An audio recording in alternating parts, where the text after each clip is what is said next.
झूठ बोलते थे फिर भी कितने सच्चे थे हम। ये उन दिनों की बात है जब बच्चे थे हम। रेडियो एनसीएफ 90.4 एफएम पर आप हैं आरजे गीत के साथ हमारे खास प्रोग्राम में, जिसका नाम ही है खास मुलाकात खास शख्सियत के साथ। आज हमारे साथ हैं खास शख्सियत जो हैं डॉक्टर वंदना शर्मा, वाइस प्रिंसिपल हैं अरावली कॉलेज में और बहुत अच्छी मोटिवेशनल स्पीकर हैं। बहुत अच्छे टॉपिक्स पर बात करती हैं। आज बहुत इंटरेस्टिंग सा टॉपिक लेकर आई हैं। सबसे पहले मैम हम आपका स्वागत करते हैं रेडियो एनजीएफ में। थैंक यू गीत। तो आज हम बात करने वाले हैं बच्चों पर। मतलब बच्चे कहते हैं कि हमारे देश का भविष्य हैं, हमारे देश की नींव हैं। लेकिन आज के टाइम को देखते हुए ये प्रॉब्लम सबको फेस करने को मिलती है कि बच्चों पर बहुत प्रेशर दिया जाता है, जो बदल जाता है डिप्रेशन में और वो बदलता है सुसाइड में।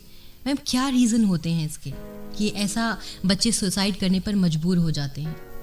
आज बच्चे देखो देश के जो हैं भावी नागरिक हैं, और आज बच्चों पे जो प्रेशर है माता पिता का कह लो या अध्यापकों का कह लो या समाज का कह लो, तीनों जने मिलके बच्चे बनाते हैं। और यदि हम उन पे प्रेशर रखते हैं शुरू से ये कि आपको यही प्रोफेशन लेना है, या मैंने जो पढ़ा है वही आपको पढ़ना है, या समाज में क्या डिमांड है, कौन सी पोस्ट की डिमांड है, या क्या डिग्निटी है प्रोफेशन की, वो सारी चीज़ों को देखते हुए बच्चे को हम एक स्पेसिफिक एरिया में मोड़ देते हैं शुरू से। ये कारण है कि बच्चे जो हैं वो खुद अपने डिसीजन या खुद के निर्णय नहीं ले पाता और डिप्रेशन में चला जाता है, एंजाइटी में चला जाता है, या जो आगे जाके बड़े होकर सुसाइड कमिट करते हैं, उस तरह के केसेस को आप आए दिन आज कल आप देख रहे हैं कि बच्चों के साथ ऐसा होता आ रहा है। तो हमें ये करना चाहिए कि बच्चों को पहले जज करें। बाय बर्थ कोई भी ऐसा लेकर प्रोफेशन आता नहीं है कि उसे वही बनना है। तो बच्चा जब आता है समाज में, जो पैदा होके आता है, ग्रोथ एंड डेवलपमेंट उसके संग जुड़ा होता है कि वो कौन से एरिया में है, कौन से रीजन में है, बाय बर्थ उसने क्या पाया है, उसके अकॉर्डिंग उसके जो फ्यूचर को हमें डिसाइड करना होता है। और ये ज़रूरी नहीं है, हो सका हर बच्चा कैपेबल हो, हर एबल हो, या ज़रूरी नहीं है कि वो हर एरिया में निकले, क्रिएटिविटी उसके अंदर हो।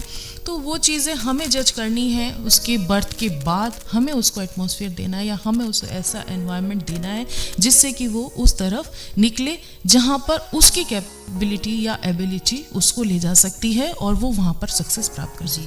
कहते हैं कि बच्चे की जो पहली एजुकेशन होती है, जो पहली शिक्षा होती है, वो घर से शुरू होती है। तो पेरेंट्स क्या करें अपने बच्चों की एजुकेशन पर, या फिर उसकी जो पहली शिक्षा है उसमें क्या इंक्लूड करें? एज ए पेरेंट यदि देखा जाए तो सबसे पहला इन्वॉल्वमेंट आपका होता है कि बच्चे के संग पूरी तरह से इन्वॉल्वमेंट उसकी ग्रोथ को लेकर हो, कि उसकी ग्रोथ हो कैसे रही है, वो क्या चाह रहा है। क्योंकि जब बच्चा इन्फेंट होता है शुरुआत में तो वो नहीं बता पाता कि मुझे क्या चाहिए, बोल भी नहीं पाता।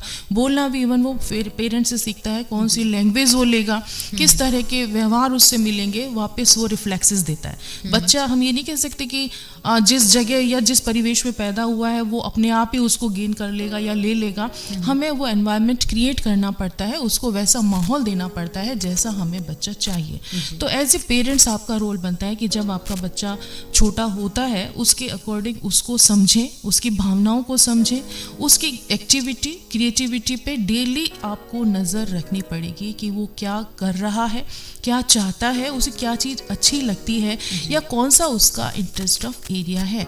वो आप जज करने लग जाएंगे तो उसके अकॉर्डिंग या उसके तरह के उसको गेम्स प्रोवाइड करना है हमें उस एरिया में, या उसके संग इन्वॉल्वमेंट में उसके तरह वैसा ही व्यवहार करना है, वैसे ही बोलना है। जैसे बहुत से बच्चों को लर्निंग बोलने में वर्बल या डिफ़िकल्टीज पैदा होती हैं कि वो बोल नहीं पाते जल्दी से, तो उनको वैसा इन्वायरमेंट, यानी कि उनको धीरे धीरे वैसे शब्द उनको बोले जाएं उनसे कि जैसे हमें उम्मीद हो कि हम इस तरह से वो सीख पाएगा या वो किस तरह से कैच कर रहा है। तो वो पेरेंट्स का इन्वॉल्वमेंट बहुत ज़रूरी है। तो जज करना सबसे पहला काम है पेरेंट्स का जब वो छोटा है। तो मैम जैसे टीचर का भी एक बच्चे की लाइफ में बहुत अहम रोल होता है, तो टीचर बच्चे की लाइफ में कैसा रोल अदा करे? देखिए, दूसरी जो उसकी पाठशाला, पहली तो अध्यापक से, माता पिता से शुरू होती है। दूसरी उसकी पाठशाला जो होती है, जब वो एंटर करता है तो वो होता है स्कूल, यानी विद्यालय में जब वो प्रवेश करता है तो एज ए पेरेंट्स वो वहाँ पर टीचर को देखता है। तो कह सकते हैं सोसाइटी का ही दूसरा रूप स्कूल को कह सकते हैं कि एक आपका छोटा समुदाय वहाँ पर मिलता है। तो जब बच्चा वहाँ पर जाता है तो अध्यापक का मेन जो रोल होता है उस समय, तो कई एक्टिविटी जिन नर्सरी के जो टीचर्स हैं वो बहुत ही ज़्यादा एक्सपर्ट होने चाहिए। एज ए पेरेंट्स भी डीलिंग आनी चाहिए उनको, एज ए सोशल वर्कर भी आनी चाहिए, और सारे के सारे, क्योंकि उसे उस समय बच्चे को जो दे दिया जाए, मिट्टी का बच्चा होता है उस समय में, जैसा भी आप ढालोगे उसको वैसा ही बन जाएगा, कह सकते हैं ना, पॉटर की तरह से, जैसा भी शेप देना चाहोगे। तो बच्चे को चाहे तो वो किसी भी एक्टिविटी में डाल सकता है। उसको एटिकेट सिखाना उस समय, उसको बोलचाल सिखाना, उसको कैसा व्यवहार समाज चाहता है, वो सारी चीज़ें इन्वॉल्वमेंट जो होता है वो टीचर के संग में जब वो नर्सरी में एंटर करता है, तो वो अपने माता पिता की भूमिका में ही अध्यापक को देखता है, चाहे वो जेंट्स टीचर मिले चाहे लेडीज टीचर मिले, वहाँ पर वो एज ए अध्यापक उसको, या उसके लिए वो रोल मॉडल बनने लगता है। यानी आप देखते होंगे कि घर पर आप जब आता है बच्चा तो कहता है, आप चाहे पेरेंट्स कितने पढ़े लिखे क्यों ना हो, टीचर ने यदि कह दिया कि ये चीज़ ऐसे होती है तो वो आपको ही सिखा देगा कि ये चीज़ ऐसे ही होती है, मम्मी आपको आता नहीं है, चाहे आप कितने भी पढ़े, क्योंकि उसके लिए वो रोल मॉडल होता है कि अध्यापक ने जो कह दिया, टीचर ने कह दिया वही सही है।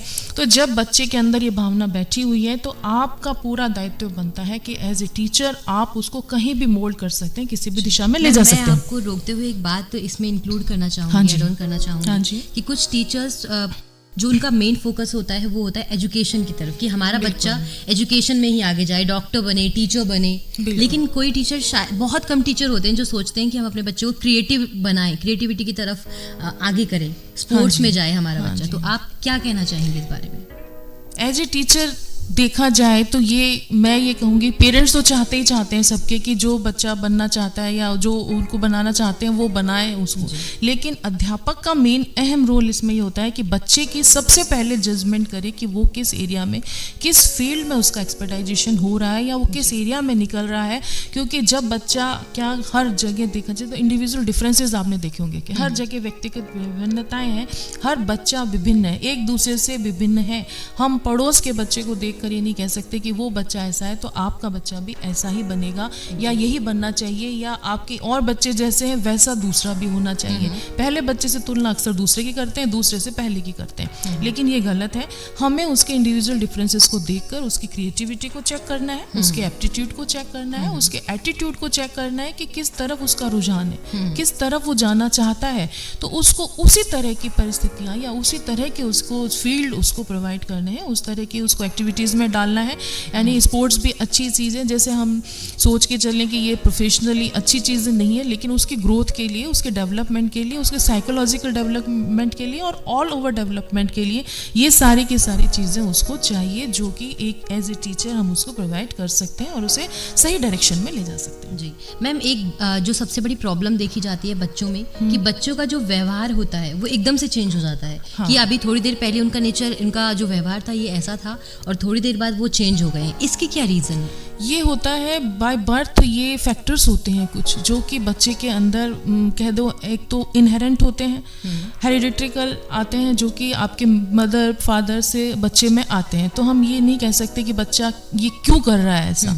हो सकता है पेरेंट्स में से कुछ ऐसा है, तो ये जीन्स का इफेक्ट होता है, तो वो तो इसको हम चेंज कर ही नहीं सकते, ये साइंस चेंज कर ही नहीं सकती। जीन्स के जैसे इफेक्ट हैं दादा दादी, नाना नानी और माता पिता, इनमें से जो गुण है उनमें और अवगुण है, दोनों चीज़ें आती हैं। तो ये हमारे अंदर नहीं है, लेकिन एनवायरनमेंट जो होता है, यानी वातावरण का प्रभाव कह सकते हैं कि हेरिडिटी और एनवायरनमेंट साथ चलता है। हेरिडिटी से जो हमें चीज़ें मिली हैं उनको एनवायरनमेंट में रहकर कुछ हद तक चेंज कर सकते हैं, पूरी तरह से चेंज नहीं कर सकते। यदि बच्चे के अंदर हाइपर एक्टिविटी है, यानी ओवर स्मार्ट है, या वो थोड़ी थोड़ी देर में कुछ कुछ क्रियाएं बदल रहा है, इसका मतलब उसमें कुछ डिफेक्ट है। डिफेक्ट मीन्स पॉजिटिव नेगेटिव दोनों हो सकते हैं। ये नहीं कह रहे कि हम केवल है कि वो डिफेक्टिव है कि उसको कुछ नहीं कर सकता, लेकिन डिफेक्ट का मतलब यहाँ पर मेरा कहने का मतलब है कि ऐसा डिफेक्ट है कि उसे किसी चीज़ को हमें देखना है कि वो किस तरफ निकलना चाह रहा है, वो ऐसी एक्टिविटी क्यों कर रहा है, क्यों दोहरा रहा है।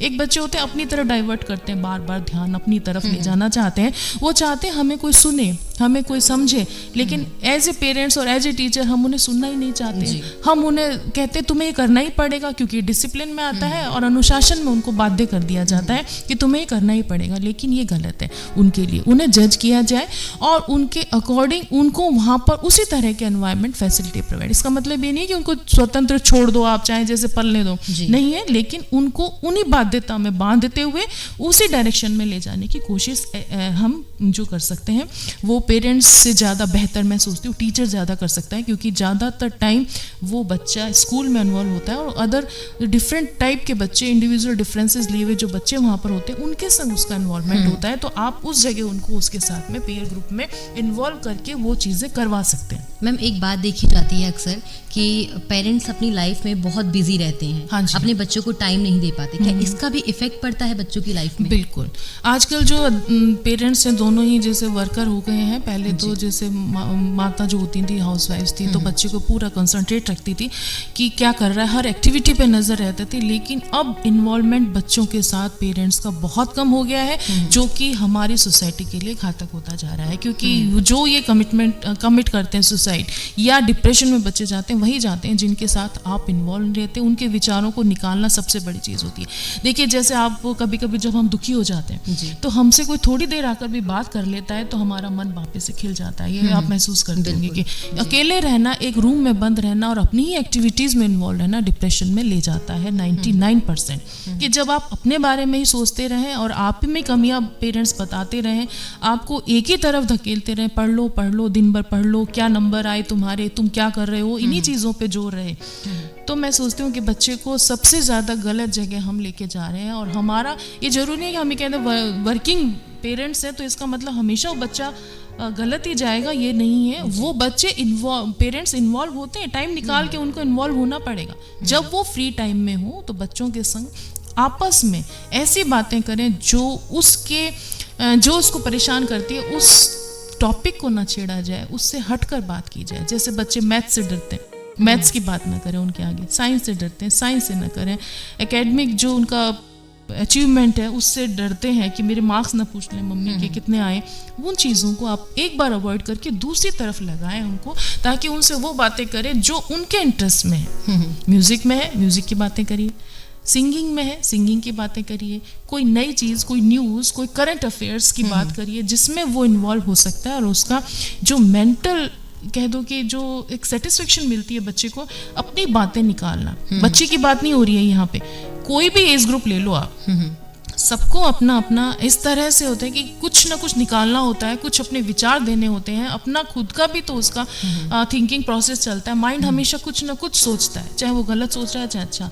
जब आप पॉजिटिव सोचने लगते हो तो हर चीज़ अच्छी लगती है। लेकिन बच्चे जो उम्र में ऐसे होते हैं कि जहाँ पर उनको नकारात्मक या कह दो नेगेटिव ही बिहेवियर पेरेंट्स से मिलता रहता है, वहाँ ये चीज़ें ज़्यादा मतलब जब बच्चे फ्रेंडली नहीं हो पाते, बिल्कुल ना वो कुछ बता पाते, ना कुछ बता पाते हैं, तो अपने में ही खोए रहते हैं। ऐसे बच्चों के संग मेनली मैं यही कहूंगी कि ज्यादा से ज्यादा इन्वॉल्वमेंट आपका जरूरी है यदि उन्हें सही राह पर ले जाना है और आपको अपने अनुसार उनको चलाना है। तो उनके संग आपको पूरे फुल टाइम देना पड़ेगा, हर तरह का इन्वॉल्वमेंट, खाने से लेके सोने तक का इन्वॉल्वमेंट उनके साथ आपका होना चाहिए। जी, जैसे कि डॉक्टर वंदना ने अभी बताया हमें कि पेरेंट्स का इन्वॉल्वमेंट बच्चों की लाइफ पर बहुत असर देता है, यानी कि पेरेंट्स जितने अपने बच्चों के साथ फ्रेंडली बिहेव रखेंगे उतना ही उनके बच्चे निखर कर सामने आएंगे। यहाँ पर लेते हैं छोटा सा म्यूजिकल ब्रेक। लिसनर्स आप कहीं जाएगा नहीं, सुनते रहिएगा रेडियो एनजीएफ 90.4 दिल से दिल तक।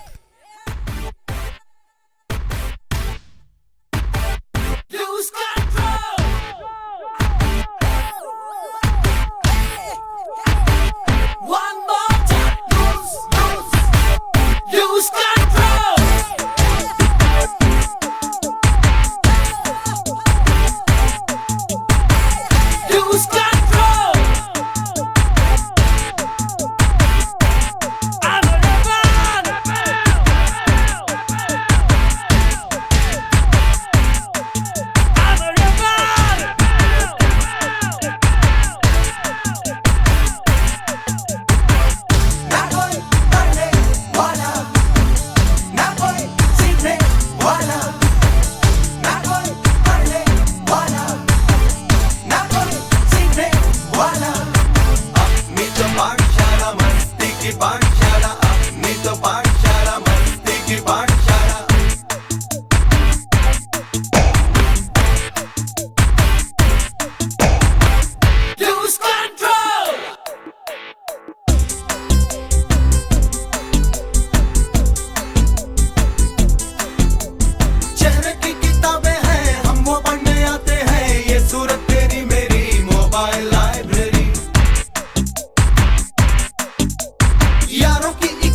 आई क्लैरिटी, ना कोई पढ़ने वाला, ना कोई सीखने वाला, नाटा ये सन्नाटा है, देखो लंबू शोर है, हर दिन में बुड़बुड़ करता H2SO4 है, ना कोई पढ़ने वाला, ना कोई सीखने वाला, अपनी तो पाठशाला मस्ती की पाठशाला, अपनी तो पाठशाला मस्ती की पाठशाला,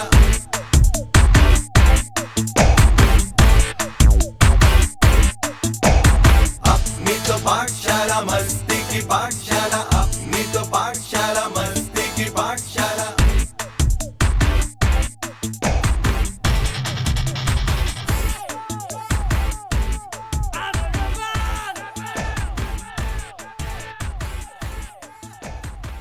माँ की कहानी थी परियों का फसाना था, माँ की कहानी थी परियों का फसाना था, बारिश में कागज की नाव थी, बचपन का वो हर मौसम सुहाना था।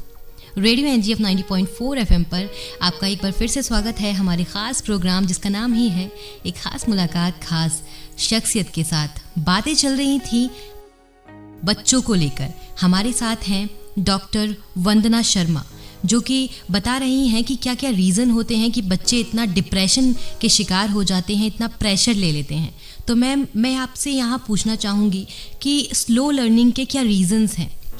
स्लो लर्निंग जो होती है, एक तो हेरिडिटरी आती है बच्चे के अंदर कि वो धीरे धीरे सीखता है हर चीज़ को, तो ये एक डिफ़िकल्टी में आता है, एक कोई डिजीज़ नहीं है, ये कोई बच्चा बहुत जल्दी सीख लेता है, तो हेरिडिटरी करेक्टर माना जाता है बेसिकली कि माता पिता से मिलता है ये और जीन्स से बच्चों के अंदर आता है।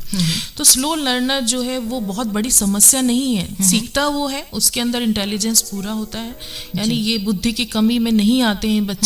फिजिकली कोई भी इनके अंदर वीकनेस नजर नहीं आती है कि आप देखकर आइडेंटिफाई कर लें कि ये बच्चा क्या स्लो लर्नर है, आप देखकर नहीं बता सकते। लेकिन जब आप उसको पढ़ाने बैठते हैं या वो पढ़ता है अपने हर सब्जेक्ट को, तो वो और चीज़ों की अपेक्षा उस चीज़ को कम सीख पाता है। धीरे गति धीरे होती है उनकी, बुद्धि कम नहीं होती लेकिन गति धीरे होती है। तो उसके रीज़न हो सकते हैं कि उसको या तो उसके डायग्नोस करना हमारा काम है, हो सकता है उसे कम दिखता हो हल्का, वो नहीं पता लगता। छोटे बच्चों में वो बता भी नहीं पाते मुझे कम नज़र आ रहा है, कम सुनाई दे रहा है, ये भी कई रीज़न होते हैं। क्योंकि छोटे बच्चों को आपको नहीं पता लग रहा, आप तेज बोल रहे हो, उसे सुनाई तो दे रहा है लेकिन जो प्रॉपर होना चाहिए उसे सुनाई दे, वो जैसे क्लास में होती है जगह नहीं है सही उसकी बैठने की, उसको दिखाई नहीं दे रहा है, ब्लैक बोर्ड कई बार नज़र नहीं आता उसे, या जो टीचर बोल रहा है वो उसको ऑडिबल नहीं होता, पूरी तरह से सुनाई नहीं दे रहा है, तो वो भी रीज़न होते हैं स्लो लर्नर के। तो रीज़न हेरिडिटरी होते हैं और एनवायरमेंट से भी होते हैं। तो वातावरण का प्रभाव कहाँ पड़ता है, जब आप आसपास देखें तो उसको डायग्नोस करना है आपको। स्कूल का एरिया देखना है, उसके क्लासरूम को देखना है, घर के एनवायरनमेंट को देखना है कि आपका बच्चा किन किन कारणों से स्लो लर्नर बन रहा है। तो कुछ जो हेरिडिटरी तो है ही है, लेकिन उसके एनवायरनमेंट से जो इफेक्ट आ रहे हैं उसको आप धीरे धीरे उनको दूर कर सकते हैं। तो ये हो सकता है कि आप उसके टीचर से मिलकर और आपस में बातचीत करके उसको आइडेंटिफाई करके उसको सही कर सकते हैं। बहुत हद तक जो है वो आप उसकी गति बढ़ा सकते हैं। तो ये जो डिफ़िकल्टी है ये कोई परमानेंट नहीं है कि हमेशा ही वो स्लो लर्नर बना रहेगा, गति धीमे होती है और बच्चों की अपेक्षा, लेकिन कर पाएगा वो। जी मैम, जैसे कि आप भी प्रिंसिपल हैं, टीचर रहे हैं, तो आपने भी ये जो प्रॉब्लम है हर बच्चे में देखी होगी। ज़्यादातर बच्चों में एक प्रॉब्लम होती है फोबिया, सब्जेक्ट फोबिया, कि मुझे इस सब्जेक्ट से बहुत डर लगता है, मैं मैथ तो बिल्कुल नहीं पढ़ सकता। ये सभी तो इस प्रॉब्लम को कैसे दूर करें और क्या रीजन होते हैं कि बच्चों में ये प्रॉब्लम आ जाती है? ये सबसे बड़ी समस्या है आज की, नहीं हमेशा से चली आ रही है कि हर को किसी न किसी चीज़ से फोबिया रहा ही है। चाहे किसी को खेल से रहता है, खेलने से डरते हैं बहुत से बच्चे, खेलने के लिए कहो तो सोचते हैं गिर जाऊंगा, मेरे चोट लग जाएगी। साइकिल चलाने से भी फोबिया होता है बहुतों को, बहुत से फटाफट चलाते हैं, गिरते हैं और आराम से खड़े होकर चलाने लगते हैं, लेकिन बहुत से उसको पकड़ने में भी डरते हैं कि मैं गिर जाऊंगा। तो ये चीज़ें फोबिया में आती हैं, इनको हम क्योर कर सकते हैं बच्चे को सही तरीके से, यानी हैंडल करना सिखाना है आपको। फोबिया ये कोई बाय बर्थ नहीं है, हेरिडिटरी नहीं है कि होगा ही होगा। हो सकता है स्लाइटली आता है इफेक्ट कि पेरेंट्स को जिन चीज़ों से डर लगता है, अक्सर कुछ बच्चों में वो देखने को मिलता है कि वही चीज़ें बच्चों को भी डराती हैं जो पेरेंट्स। क्यों डराती हैं? क्योंकि पेरेंट्स को देखता है डरते हुए कि जब जैसे आप होमवर्क कराने लगते हैं बच्चे को और आप सब्जेक्ट खुलवाते हैं उसके कि बेटे होमवर्क करो, तो आपको जो पसंद है या आपके जिसमें कंटेंट क्लियर है, आपको जो अच्छा लगता है एज ए पेरेंट्स, वही सब्जेक्ट आप उसको सबसे पहले लेते हो जी। जो कि गलत है। बच्चे को पहले हार्ड सब्जेक्ट्स जो कि लगते हैं उससे वो दूर भागता है उनको पहले कराएं, क्योंकि उसका ब्रेन जो होता है एक लिमिट तक ही काम करता है।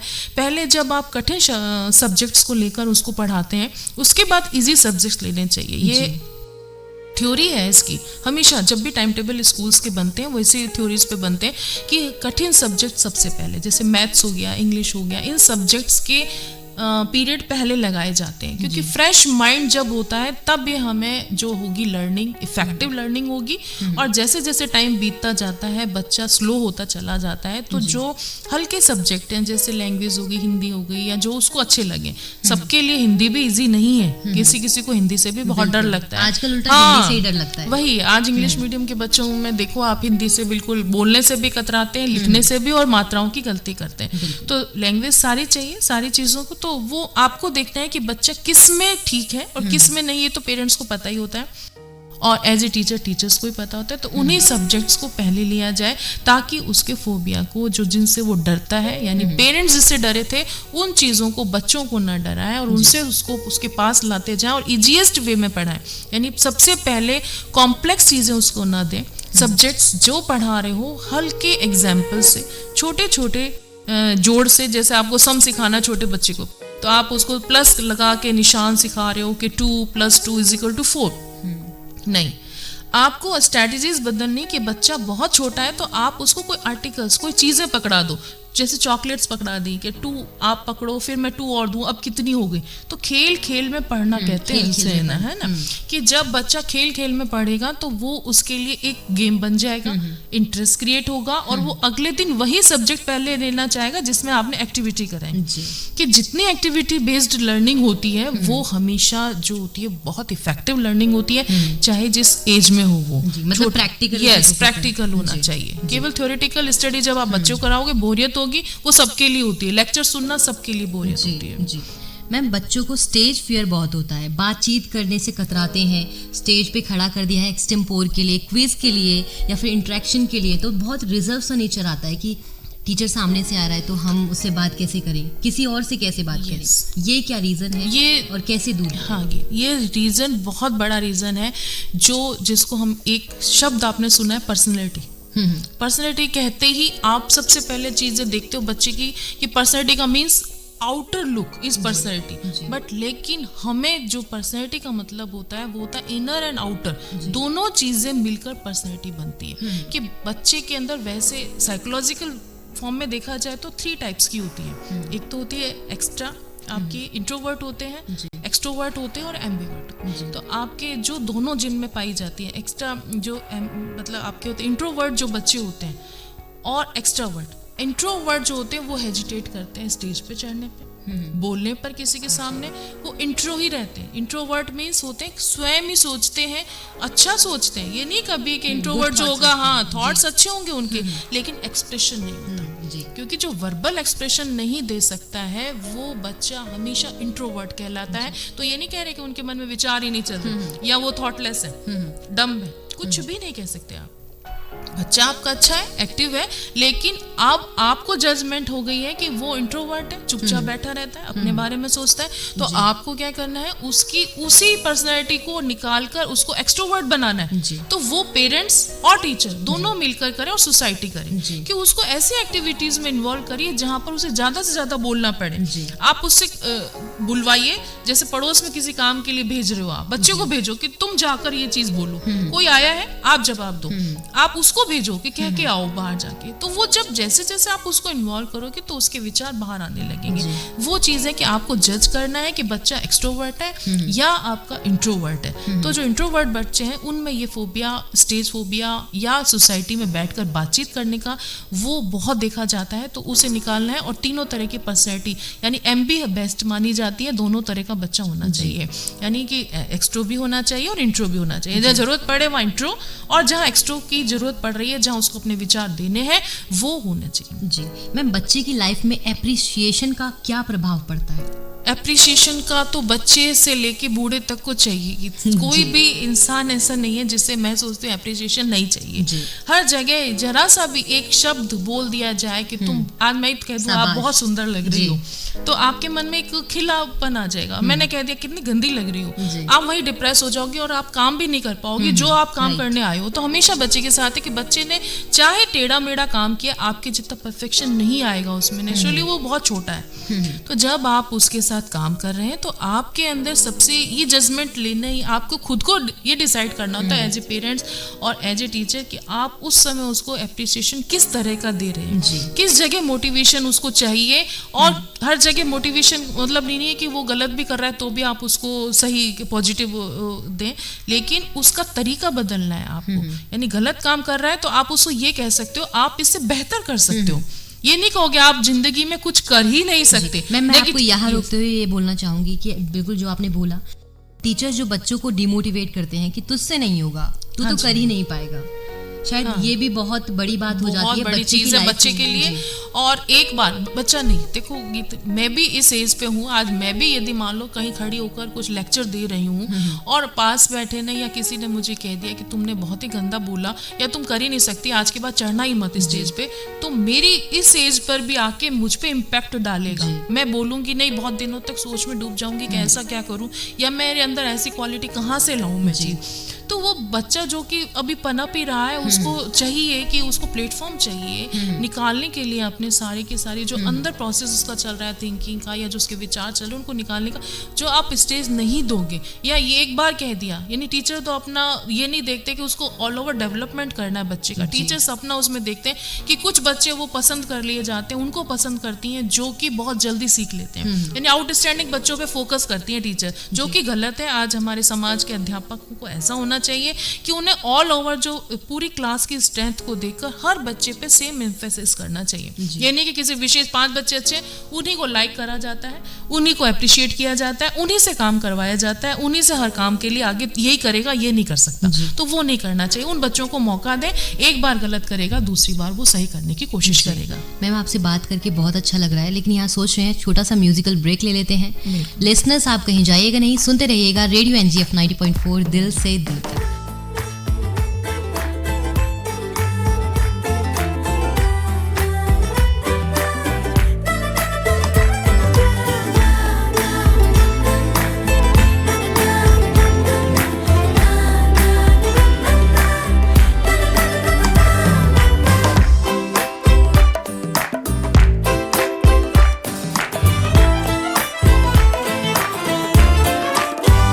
मटर गश्ती खुली सड़क में, तगड़ी तड़क भड़क में, ओले गिरे सुलगते से सड़क में, छतरी न थी बगल में, आया ही ना अकल में कि भागे हम या भीगे हम अकड़ में, तो सोचा फिर गीला हुआ है जो सुखाना हो, चाहे जनाना या मर्दाना हो।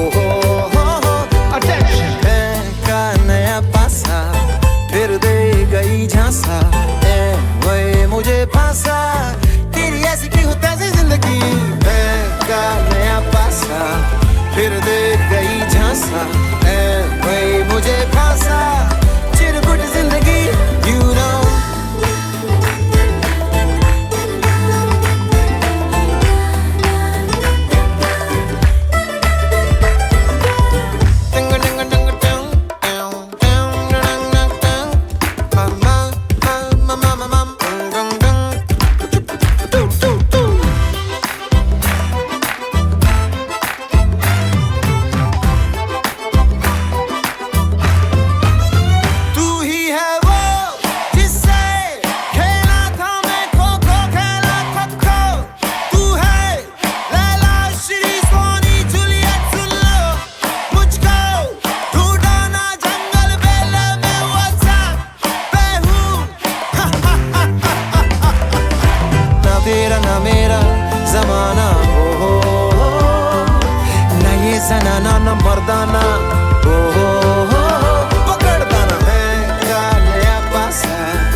होशो हवास खो गए हो दिल ने रो रो कहा ये आंखें हैं दिल की जुबान ख्वाब रोज रोज देखे नए हो दिल का भंवर बोले सुन साथिया छुप ना दुपट्टे में तू ओ छलिया प्रेम पुजारी के दिल का बयां होता रहा रोता रहा प्रिय तो फिर डंग डंग डंग डंग डंग डंग डंग डंग डंग डंग डंग डंग डंग डंग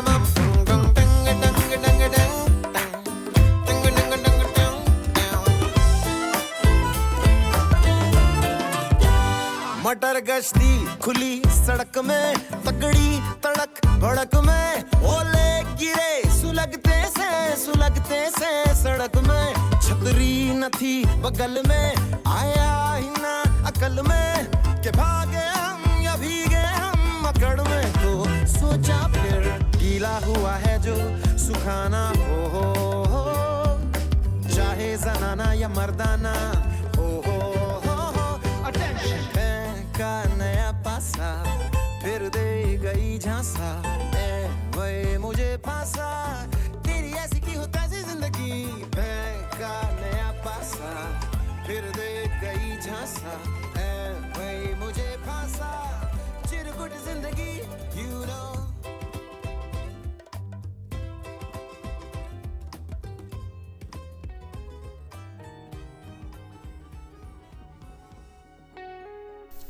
ब्रेक के बाद आपका एक बार फिर से स्वागत है।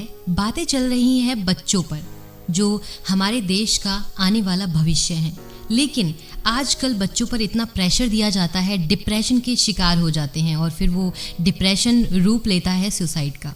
मैम, हम दो चीज़ों पर तो बात कर चुके हैं। जो पहला जो है वो है पेरेंट्स, फिर दूसरी है टीचर्स और जो थर्ड आती है सोसाइटी। शायद इसका भी बहुत अहम रोल होता है बच्चों की ज़िंदगी में।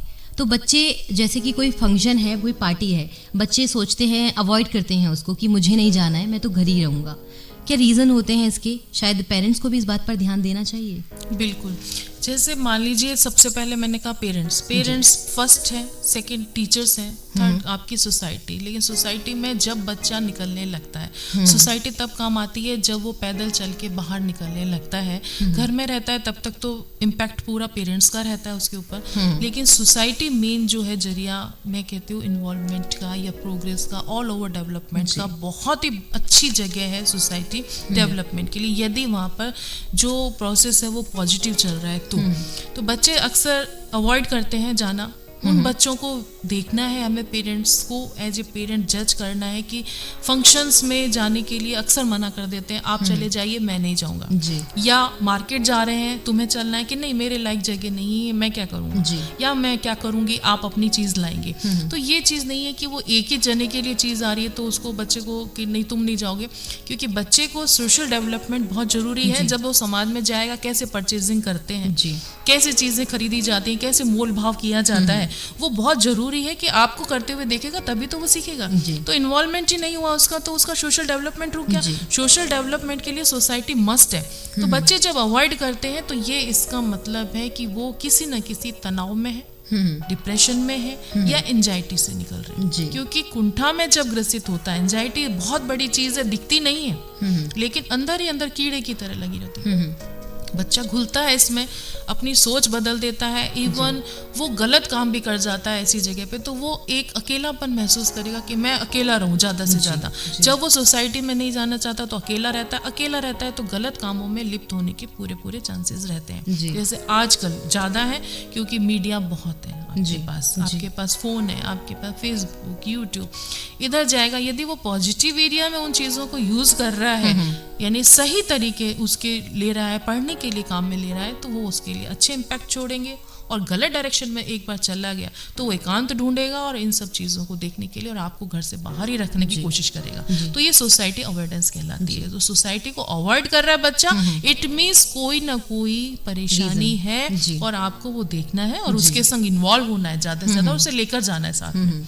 तो ये पेरेंट्स का काम है। मैम, सोसाइटी से कनेक्ट ना होने का ये भी रीज़न हो सकता है कि पेरेंट्स जो हैं वो कंपैरिजन करते हैं कि हमारे बच्चे में शायद बुद्धि ना कम है, वो ज़्यादा इंटेलिजेंट है। हाँ, सबसे बड़ी बात यह है कि सोसाइटी में वो बच्चे भी अवॉइड करते हैं जाना कि जहाँ पे गए और कह दिया दूसरे का बच्चा अच्छा है, गाना अच्छा गा रहा है स्टेज पे, तो कहेंगे तुझे क्या आता है, देख वो कितना अच्छा गा रहा है। तो जहाँ पर अवॉइडेंस बच्चे को मिलती है, लगता है कि मेरी मम्मी या मेरे पापा जाते ही मुझे कंपेयर करने लग जाएंगे या वहाँ जाते ही दूसरे के बच्चों को अप्रिशिएट करेंगे और मुझे वो ये कहेंगे कि तू किसी काम का नहीं है, तो वहां से वो अवॉइड करेगा। सबसे बड़ा रीजन यही होता है कि बच्चों को आप समझ नहीं रहे हैं कि बच्चों को भी वही।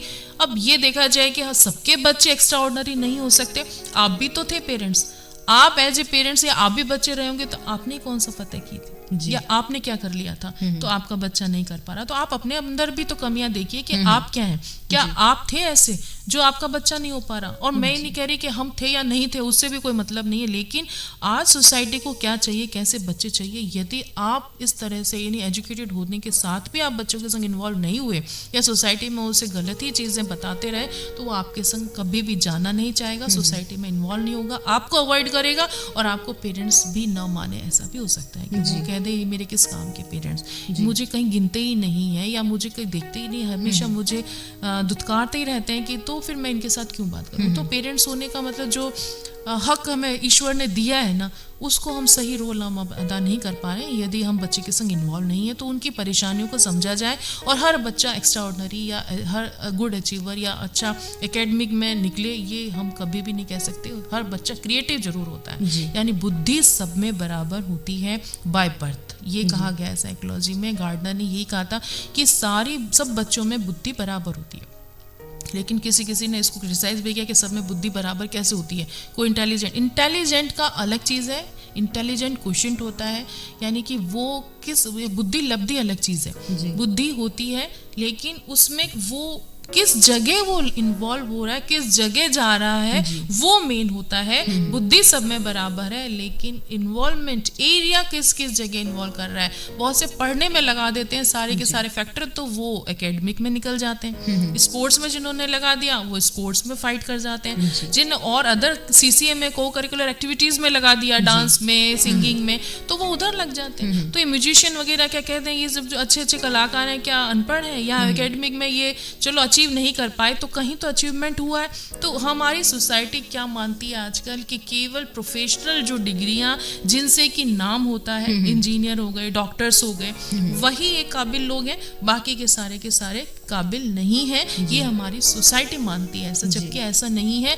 हर जगह अपना अपना एरिया है, जिसमें भी जो जाना चाहता है बच्चा, उसमें उसको इन्वॉल्व कर देना बहुत जरूरी होता है। जी मैम, जैसे कि बच्चे आजकल सोसाइटी से कनेक्ट ना होकर, बुक से कनेक्ट ना होकर, पढ़ाई से कनेक्ट ना होकर, फ़ोन से सबसे ज़्यादा कनेक्टेड है, तो उसमें पेरेंट्स क्या करें, टीचर्स क्या करें और सोसाइटी क्या करें? देखिए, पेरेंट्स और टीचर्स को सबसे बड़ी चीज़ है, मैं ये कहूँगी कि आज डिजिटल हो गए हैं हम कॉलेजेस में भी जो आपकी पावर पॉइंट प्रेजेंटेशन से पढ़ाते हैं और उसके लिए जो प्रोजेक्ट वर्क भी देते हैं ना, वो भी पावर पॉइंट देंगे। तो बच्चों के पास एक मेन बहाना है मीडिया में जुड़ने का कि हम चाहे वो कंप्यूटर पे कुछ भी कर रहा हो, और जैसे आप जाते हैं, कहता है मैं तो पीपीटी बना रहा था, मेरे कॉलेज का प्रोजेक्ट चल रहा है, मेरे स्कूल का प्रोजेक्ट। तो ये अब किसको हम इसमें दोषी ठहराएं? तो दोष तो दोनों का ही कहेंगे, दोष नहीं कहेंगे इसको, हम ये कहेंगे कि आज की टेक्निक ही यही है पढ़ाने की, तो टेक्निक को भी अवॉइड नहीं कर सकते हम वापस से चौक और बोर्ड पर नहीं जा सकते कि हम पीछे लौटें, लेकिन उसके लिए सॉल्यूशंस हैं कि आप बच्चे के संग इन्वॉल्व रहें,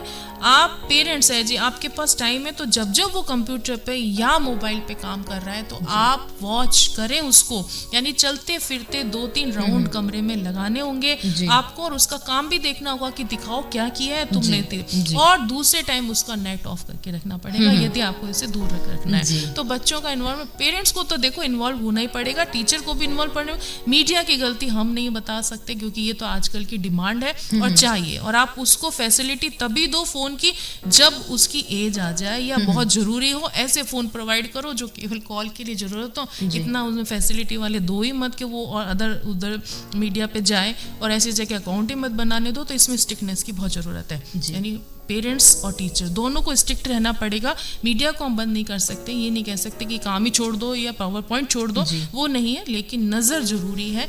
एक नज़र, तीसरी जो आंख होती है वो बहुत जरूरी है रखना एज ए पेरेंट्स। तो मैम जैसे कि कल बाल दिवस भी है और हमारे जो बच्चे हैं देश का भविष्य हैं, लेकिन आजकल इतनी प्रॉब्लम्स आ गई हैं, डिप्रेशन है, प्रेशर है, आप जाते जाते हमारे लिसनर्स हैं, व्यूअर्स हैं, उनको क्या एक मैसेज देना चाहेंगी कि इस तरह से हम उनके एजुकेशन में, उनकी जो चीज़ें हैं उनमें चेंजेस करके शायद उस प्रेशर से बचा जा सकता है? हाँ, बाल दिवस की पहले तो बहुत बहुत शुभकामनाएं आप सभी को।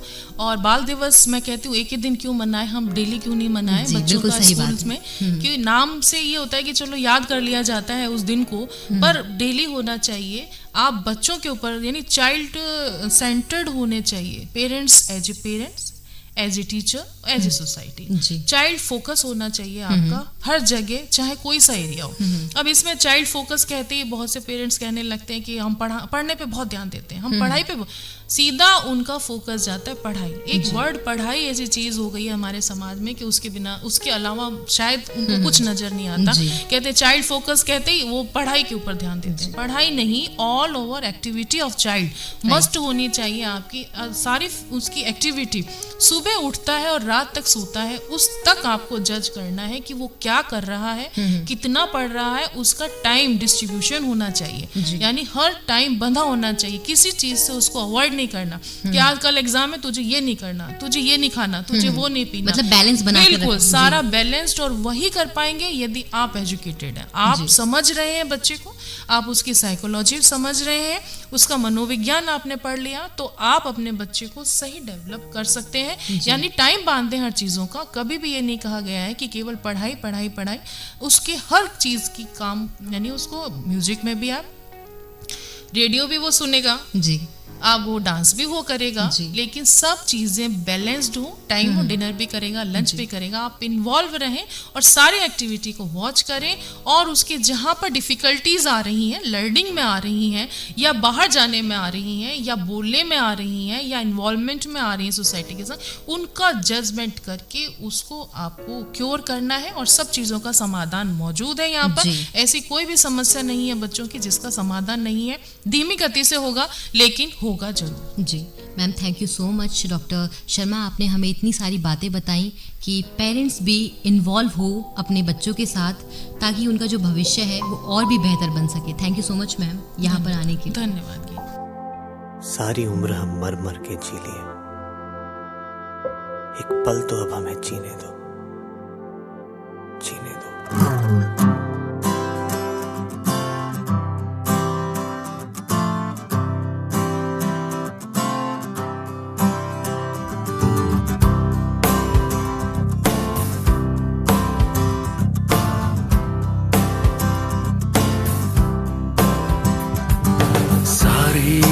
हम मर मर के जी लिए, एक पल तो अब हमें जीने दो, जीने दो।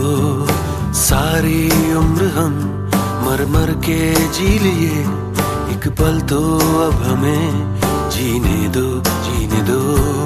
ना ना ना ना ना ना ना ना ना ना ना ना ना ना ना। Give me some sunshine, give me some rain, give me another chance. I wanna grow up once again. Give me some sunshine, give me some rain, give me another chance. I wanna grow up once again. कंधों को किताबों के बोझ ने झुकाया, रिश्वत देना तो खुद पापा ने सिखाया। 99% मार्क्स लाओगे तो घड़ी वरना छड़ी। लिख लिख कर पड़ा हथेली पर अल्फा बीटा गामा का छाला। कॉन्सेंट्रेटेड H2SO4 ने पूरा बचपन जला डाला। बचपन तो गया, जवानी भी गई, एक पल तो अब हमें जीने दो, जीने दो। बचपन तो गया, जवानी भी गई, एक पल तो अब हमें जीने दो, जीने दो।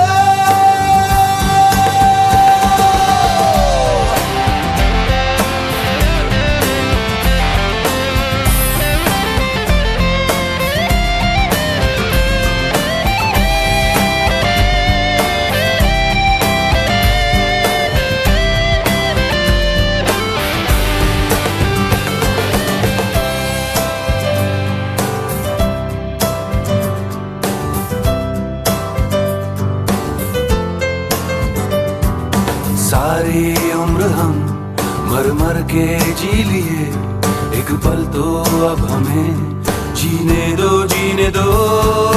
ना ना ना ना ना ना ना ना ना ना ना ना ना।